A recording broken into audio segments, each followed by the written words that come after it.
Corey Coco Gauff, the future of tennis, walks over to her bench and says, "Shut up." Who was she talking to? Was that one of her coaches or was that some fan yelling?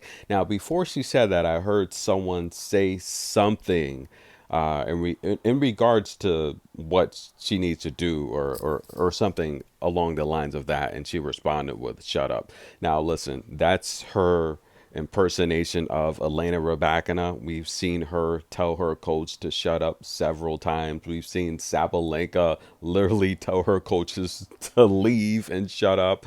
Yelena Ostapenko. We've seen all of the stars do it. Probably a couple players. I mean, we've seen Iga get into it with her coaches, but I mean, going back to even, I'd say last year, was it Cincinnati or was it the U.S. Open? It was one of those.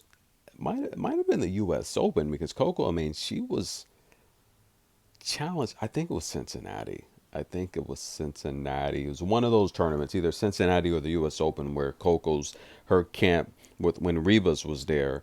Um, they she was down in one of those matches and her camp yeah, it was a US Open and Rebus was just talking and talking and Coco looked over and said, "Guys, will you stop?"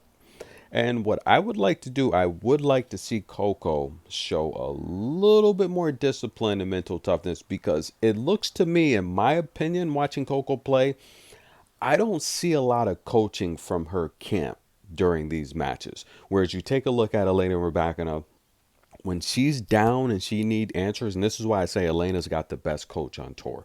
When she's down and she needs answers, she looks over to her camp. And yeah, we heard her tell her coach to shut up in Miami last year. Yeah, I covered it. Big drama, right? Like Triple G would say from Kazakhstan.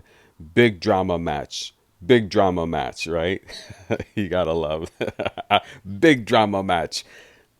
She told her coach to shut up, but when she needs answers, Elena goes to her coach. There's adjustments being made. They're playing chess all match long. She's looking over. Whenever Elena's down, look at her. She goes to her coach and he's got the adjustment, which is why I think hands down he's the best coach on tour. But when you watch Coco play, she's doing it all herself. I don't see any coaching during the match. Now, unless they're doing, their own type of communication, I I watch all of her matches. I don't see Brad doing any adjustments in the match. I think they stick to their game plan, and this is something that I mean it's a testament to how good Coco is. It really is. But I would like to see, and this is why I say on the junior level, I think, coaching shouldn't be allowed. Let the player learn to manage the game. Let them learn how to improvise. Let them learn how to build the point and deal with the adversity. On the tour level, there has to be coaching. There are sponsors, endorsements. You're getting paid tons of money. There has to be coaching. It's a professional match. You hire a coach for a reason, right? But I would like to see Coco's camp do a little bit better and match, in particular with these matches against like Iga, right? Because if you look at Iga, she's getting coaching all during the match when she needs answers, and when Iga gets frustrated, she puts on a frown. She's looking sad, and I don't like that look when she's losing because it doesn't look good. But she's going to Thomas for answers. Elena's going to her coach for answers.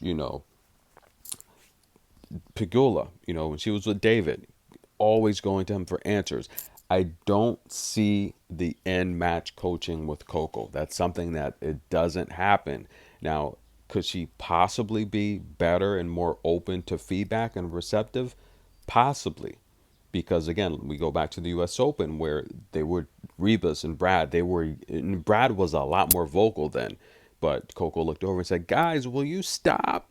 She was really, really nervous. So I would like to see, again, possibly bring on a mental coach, work on dealing with the adversity because Coco's used to being so good. And this was the word on Coco at a young age. The word was that she's so intelligent. She's able to improvise. She's able to adjust herself in the match. And coming up like 13, 14, 15, the word on the tennis scene was that this girl is so intelligent. We've never seen anyone make these in match adjustments like this. Now, I think with Corey there, I think there was a lot of in match coaching since her father hasn't been there. I haven't seen the in match coaching. When Corey was there, I saw it. But again, it was limited. It wasn't a lot like Elena Rybakina. Her coach is always on her. That's why I think he's the best coach. And I would like to see that with Coco. I think it could help make her a better player. But again, look at her camp here, cheering on their feet. As I said, Ons, I think she's going to run out of gas. It's just I think she played her best tennis in the first set. She doesn't have the stamina to consistently go deep rallies with Coco. I've never seen Coco get tired ever.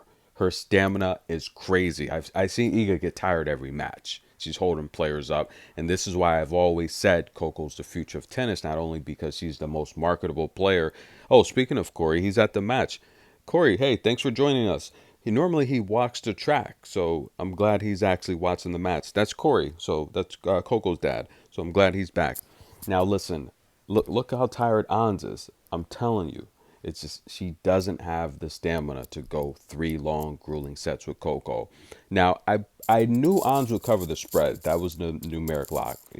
She had the spread there plus 6.5. Good value. Coco's nearly a 5-1 favorite, but I probably thought Coco would put it away 6-3, 6-4, something like that. Win by 5 games. Ons would cover the 5.5 or the 6.5.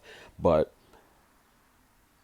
it's tough at her age to go this deep and grueling of a match with someone so young, so strong, and so powerful. And we saw early in the first set Coco just playing safe tennis, returning with the forehand too safe, a little sluggish on the drop shots, and I could tell it's the first match of the day. First matches are tough. Even though you warm up, you really have to get in the match and get your adrenaline flowing because it's the first match.